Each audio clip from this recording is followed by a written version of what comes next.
Matt's Arb cousin became addicted to gambling at the age of 16. Over 4 years, he lost £20,000.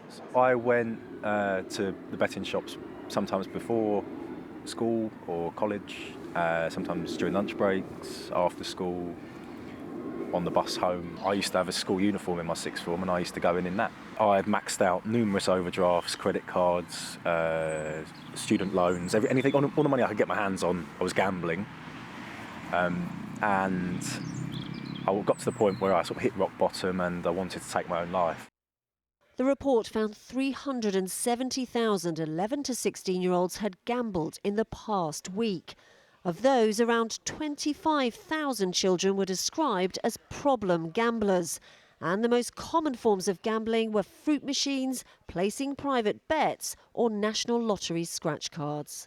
I think one of the main issues is that children and young people and their parents don't necessarily talk about gambling as a problem in the same way that they would talk about drugs and alcohol, for example. It's talked about in schools, but gambling doesn't come up very high on the radar, and I think that's something that needs to change. Many children are introduced to betting through computer games and social media.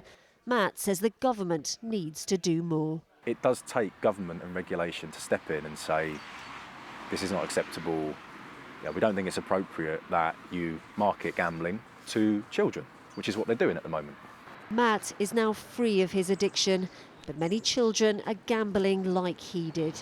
And he knows some will find it hard to stop.